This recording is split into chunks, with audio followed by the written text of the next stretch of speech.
Our season's spring hotel. John, let's have a toast.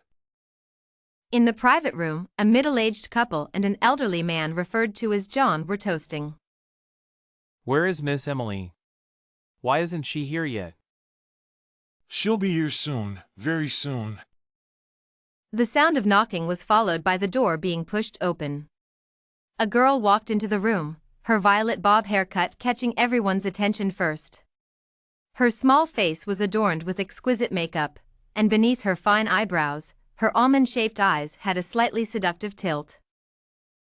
Emily, why are you dressed like that? Dad, Auntie.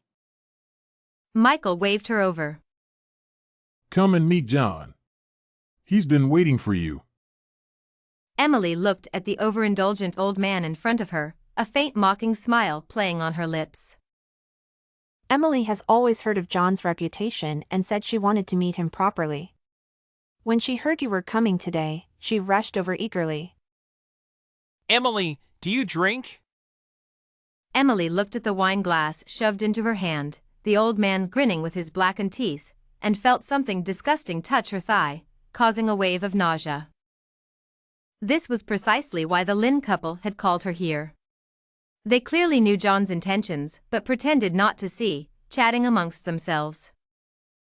Just as John was about to wrap his arm around Emily's slender waist with an ambiguous smile. Splash!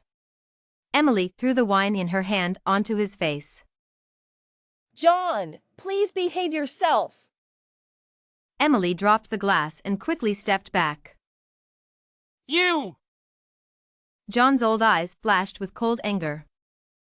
This sudden change made Michael's face turn pale. He quickly pulled out a tissue to wipe John's face, apologizing rapidly. John, please don't be angry. Emily, apologize. Apologize to John. Why should I apologize to someone who doesn't respect himself? Emily laughed coldly, looking at her pale-faced father with amusement. He was wrong. She had come today to cause trouble. Previously, her mother's medical expenses needed to be covered by the Lin family, so she had repeatedly complied with their disgusting arrangements. However, with her mother's sudden passing, she no longer needed to bow to the Lin family. Susan, with an angry expression, walked up and slapped Emily across the face, making her exquisitely made-up face tremble with rage. Emily, you've gone too far. Emily's attitude was as firm as a rock. Susan, feeling even more furious, raised her hand to slap her again, but Emily caught it firmly. What? Do you think I can still be threatened? Don't forget, I am Emily. Emily coldly released Susan's hand and turned to leave. In the car, the dim light fell on the man's cold and handsome face. His long fingers held the phone, rubbing his slightly aching temples. Why didn't you attend the blind date arranged for you yesterday? Busy. Busy? What could be more important than continuing the Alexander family line? Henry's voice immediately turned stern. Alexander pressed his lips together in silence, already somewhat annoyed by Henry's daily urgings. You don't cut it. If I don't see my granddaughter-in-law within a week, you'll be in trouble. With that, the call ended, leaving a long beep. Alexander's eyes darkened, and the atmosphere in the car became tense. Thomas, sitting nearby, didn't dare to speak. Despite being in the car, Alexander clearly heard a girl's sharp warning from outside. His deep gaze turned outward, where a small, slender girl was surrounded by a group of men. The girl had short, bright purple hair that highlighted her porcelain skin and delicate features. Her face was flushed from alcohol, and she seemed a bit unsteady on her feet. Get lost. The men laughed lewdly, teasing. Little sister, let us take you home. We'll give you whatever you want. Get lost. Look at yourselves in the mirror first. Emily's words made the men's faces change. They stared at her delicate face, wanting to ravage her. You ungrateful woman. One of the men lunged at Emily, but she showed no fear despite being outnumbered. She swung her first punch, hitting the man squarely in the face, sending him to the ground with a broken nose and blood streaming down. Boss, she's so strong. Is she even human? The other men were stunned, watching their comrade get knocked down with one punch. It seemed absurd that such a delicate girl could have such strength. I'm in a bad mood today. If you have guts, don't run. Emily, naturally strong, took the initiative, stomping forward angrily. But instead of fighting her, the men retreated with every step she took, turning the scene into a chase where the would-be assailants were fleeing from a small girl. Alexander watched the girl quietly, his long dormant eyes showing a hint of interest. What's going on up ahead? Just some bar thugs causing trouble. This area is quite chaotic. Thomas was surprised. He had followed his boss for years and had never seen him take an interest in such trivial matters. Today seemed different. I want information on that girl. Why? Alexander's calm eyes held a faint smile as he looked at the purple-haired girl, his lips curling slightly. To marry her. Emily was slightly tipsy. A sleazy man not far away was cursing, but he ran away faster than a rabbit. Unable to find anyone to vent her anger on, Emily hailed a taxi and left. At 11:30, the lights on the first floor of the family villa were still on. Emily frowned slightly. Usually, the lights would be off by this time, and everyone would be asleep. What did it mean that the lights were still on so late? The villa door suddenly opened from the inside, and the housemaid, Mary, appeared. Her face was filled with disdain, and Emily sobered up a bit. The living room was unusually quiet, the atmosphere heavy and oppressive. Suddenly, a pair of fierce eyes met hers, as if wanting to harm her. He moved quickly, and in the blink of an eye, he was in front of her. Smack. A loud slap left her stunned. Michael's slap showed no mercy. Emily staggered back, steadying herself against the wall. How dare you come back? Emily's face turned red and swollen from the slap, and the last bit of her drunkenness vanished completely. Touching her swollen, painful cheek, Emily raised her cold gaze. Two familiar women, Susan and Sophia, approached with smug expressions. Sister, you really are Dad's good daughter. I heard you hit John today and almost cost our family a big project. Dad raised you with so much effort, and this is how you repay him? They exchanged glances, but everyone knew what kind of upbringing it was. And who is John? Dad asked you to get close to him, and instead of being grateful, you hurt him. Sister, you are so ungrateful. They were clearly pushing her into a pit, but in Sophia's words, it was Emily who was ungrateful. I can't reach that high. Since I can't, why don't you go? You and John are a perfect match. The word perfect was particularly harsh. Susan was furious and cursed. Who do you think you are, daring to talk about my daughter? She raised her hand for another slap. You have no right. Emily firmly grabbed her wrist, her eyes filled with mocking laughter. You. Michael was furious, pulling his wife away and slapping Emily again. She couldn't react in time and took the hit, her face burning with pain. Think carefully about how to apologize to John and how to get close to him. Otherwise, get out. Our family doesn't support useless people. Emily's eyes flashed with coldness. This family only knew how to exploit her. To them, she was nothing but a beggar. It was better to leave. Susan signaled to Mary, who immediately packed Emily's belongings into a shabby box and threw it down from the second floor. I can't learn your shameless tricks, Auntie. Emily's words hit Susan's sore spot, making her jump in anger. Michael's face darkened, about to explode, but Emily coldly picked up her suitcase and left, ignoring their fury. The wind was fierce outside a low-end motel. Emily took out some crumpled cash. A once privileged lady couldn't even afford a proper hotel now?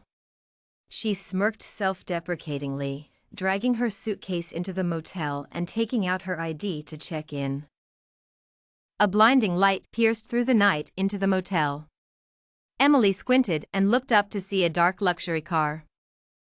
A group of men in black suits stepped out of the car, tall and moving in unison. Only then did she see them clearly.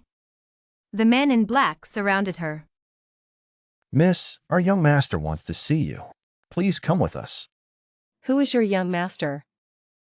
Alexander. Emily frowned. She didn't recall knowing anyone with the surname Alexander. She continued to check in. I don't know him. I'm not going. Her path was suddenly blocked. The tall man in black made a polite gesture. Sorry, but you must cooperate. The motel owner hid behind the front desk, trembling with fear. Emily looked at the imposing men in black. It seemed she had no choice but to meet this so-called Alexander. Turning around, Emily pulled her suitcase and walked out of the motel under the men's coercion. Inside, it was warm, with a huge crystal chandelier casting a charming glow. The villa's decor was simple yet luxurious. Emily had spent many years in high society and could easily recognize that these furnishings were from famous designers. Miss, please go straight. Our young master is waiting for you inside. Emily pursed her lips and walked in the direction the butler indicated. She pushed open the door to find a room bathed in warm light. A man sat on the sofa, his tall and straight back, dressed in a suit, exuding an air of elegance and nobility. Did you call for me? Emily confidently sat down and looked directly at the man. Yes. Alexander replied calmly, his deep voice full of masculine charm. His intense gaze fell on Emily's delicate face, a satisfied smile tugging at his lips. Emily didn't miss the subtle change in his expression. She casually brushed her short purple hair and asked indifferently, What's your name? Alexander. The man leaned back on the sofa, his large hands with distinct knuckles resting casually on his crossed knees, exuding an air of authority. I don't know you. What do you want from me? Emily's lips curled slightly as she spoke. No matter his identity, she needed to figure out what he wanted first. The man's face remained expressionless. He took a document from a drawer and gently pushed it in front of Emily. The bold letters on the document read, Marriage Agreement. What does this mean? Sir, do you think I would marry someone I've only met once? Alexander's dark eyes flickered. The girl opposite him was petite and slender, her delicate face showing extreme indifference, with a hint of disdain in her almond-shaped eyes. I'll give you time to think about it. Really? She touched her chin, seriously considering it. After a minute, she looked up with a smile in her eyes. I've thought it over. I refuse. Alexander's lips twitched slightly. You don't have to decide now. I'll give you 3 days to consider. He tapped his fingers lightly on the armrest of the sofa, a habitual gesture of confidence.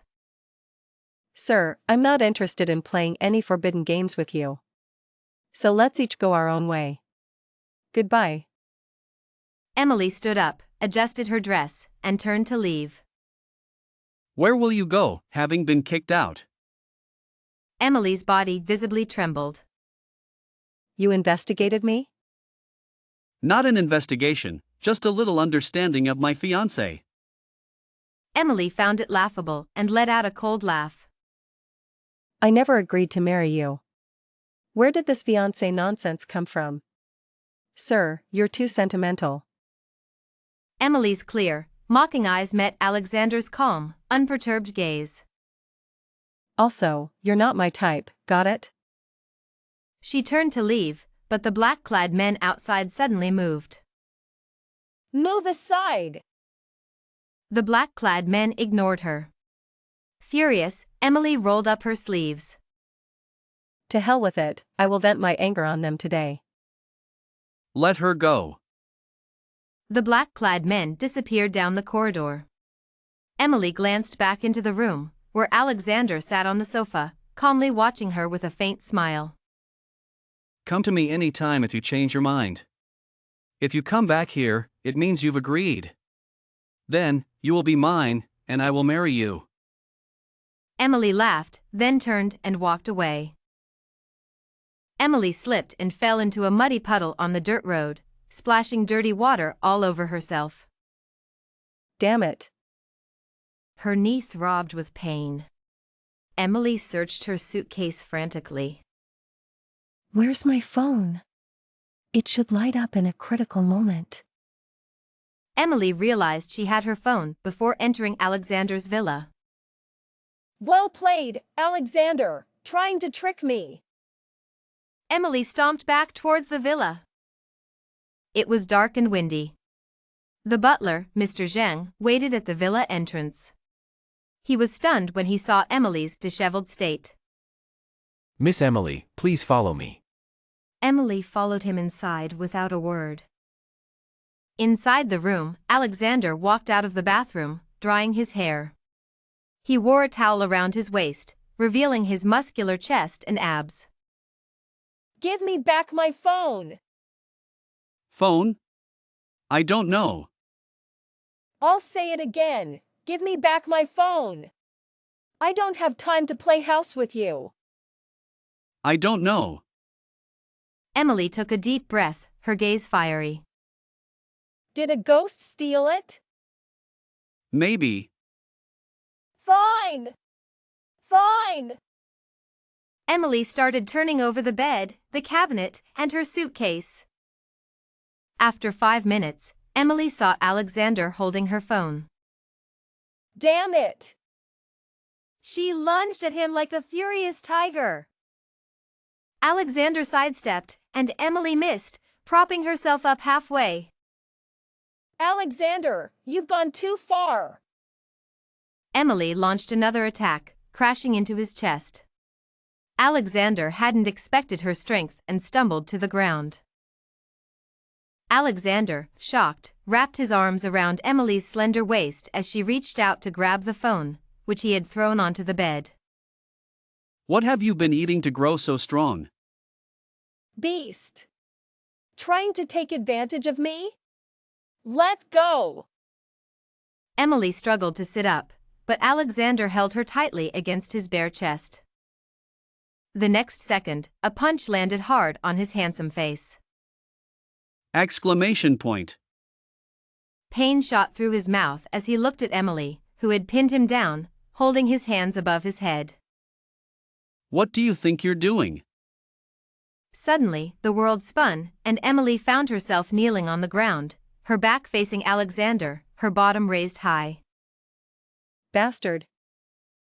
Emily's face turned crimson as she struggled, accidentally pulling at a wound on her leg, her face turning pale again. Stings, doesn't it? He raised his hand for another slap. Still being difficult, huh? Ah. Bastard. This perverted old man. Ow. Alexander's gaze fell on her pale face and her awkward kneeling position, noticing her twisted leg and the lack of support from her knees. What happened? Get lost. None of your business, you pervert. Emily angrily pushed him away, pulling her dress down with trembling legs. Before she could take a step, Alexander scooped her up. Let me go. It felt like a small animal had fallen into a predator's territory, surrounded by a strange and dangerous male presence. Get lost, you old pervert. Let go. Ignoring her outburst, Alexander gently placed her on the sofa, squatting in front of her. His large hand parted her legs, a hint of amusement in his dark eyes. In a hurry? You think I'm going to do something else? Or are you eager to get in bed? He leaned in, his lips once again brushing her ear, making Emily stiffen. A few seconds later, she realized he had left the room. She had been teased. Damn pervert. Soon, the door opened, and Alexander returned with a first aid kit. Don't move. Alexander grabbed her leg, opened the kit, and took out iodine and cotton. Emily's eyes were complicated as the man crouched in front of her, his clean, slender fingers holding tweezers with medical cotton, gently cleaning the wound on her knee with meticulous care. How did you get hurt? I fell, right at your doorstep. So, it's my responsibility then? Fine, from today on, you must stay here and rest. This will also help improve our relationship as a couple. Emily was speechless. A couple? I never agreed to marry you. I told you, since you came back here, it means you agreed to marry me. You agreed to be my woman, to let me marry you. I gave you a chance to leave before, so now, you have no room for regret.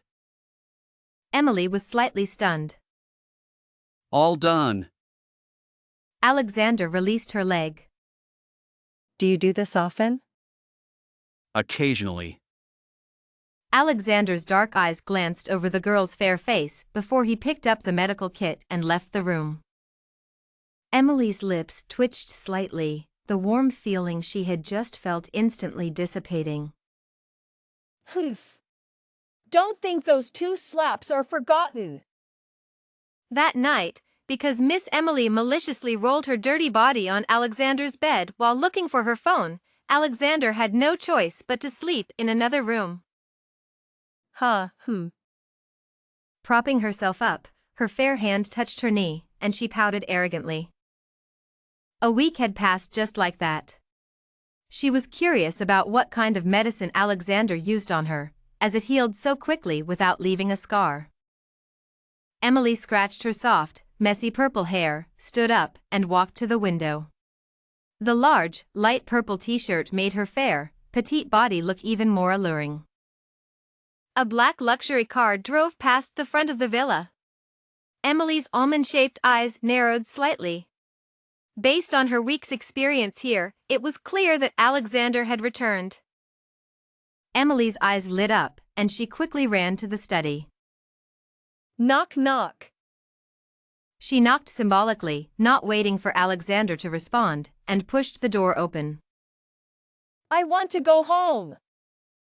The man in the study looked up, his dark eyes deep and calm, his brows furrowing. No. I want to go home. Alexander put down his pen, crossing his hands on the desk in a businesslike manner. His dark eyes glanced at the girl's knee under the long t-shirt. Do you really want to go back? Emily was taken aback. The serious man had an inexplicable allure. What was she thinking? She had nothing to do with him, okay? She wasn't obligated to answer his questions. Where will you stay if you go back? Emily was stumped by the question. The family had kicked her out, and now she had no money. Her options were friends or relatives. Anyway, there was no reason to stay with Alexander. Would you rather stay with others than live here with me? Could this guy read minds? And, does living in your house not count as living under someone else's roof? Alright, you can still live here, but you can go out and have fun. Just remember to come home on time, okay? Home. Home? Mouth twitches slightly. This man seemed to have already accepted that inexplicable relationship. I don't want to emphasize this again. Emily, from the moment you returned here, you have been mine. Everything I do for you now is with the intention of marrying you. Do you understand? The man's voice was gentle and low, with a hint of coldness. Emily was slightly stunned. Since her mother's death, it was the first time in her life that someone had protected and embraced her like this. I don't like my dad, and that stepmother and stepsister. Then let them disappear from your sight. Emily couldn't believe it. Although the Lin family wasn't a top-tier family, they weren't insignificant either. Could Alexander really make them leave the city with just one sentence? Alexander answered her with his actions.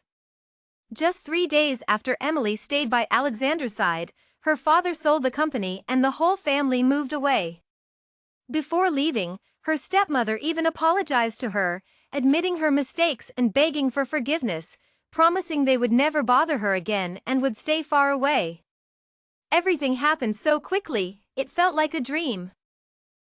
Those people Emily despised would never appear in her life again, never force her to do things she disliked, or manipulate her with words. Heart racing, she realized she might have truly met someone who genuinely cared for her. She no longer needed to pretend to be rebellious. All the constraints on her were gone. Alexander, thank you. The night was cool, but the villa was brightly lit. Alexander hadn't returned from the company yet. Emily looked at the villa's entrance, filled with servants, her eyes shining brightly. In the past few days, she had thought a lot. It seemed she had fallen for this peculiar man. And she didn't seem as determined as she thought, not to develop feelings for him. Maybe she should give it a try? Emily was deep in thought and didn't notice Alexander had already returned. What? Do you want me to carry you over? Alexander leaned in and teased her by her ear, seeing her lost in thought. Alexander was too close, his warm breath tickling her ear. Shrinking her neck and moving aside, "Hey, mister, I'm still a kid." You're already an adult. It's fine. Face turning red. The suggestive words echoed in her ears, and Emily's face turned red in an instant, the blush spreading rapidly across her face, making it hot. What, you don't want to? Clenching her fingers and looking up, "Alexander, can you answer me honestly? Can you?" Yes. Are you serious about me? Why? Yes, I'm serious. We're already married. As for why, it's probably because I fell in love with you at first sight. You. Alexander leaned down and gently kissed her forehead. I love you.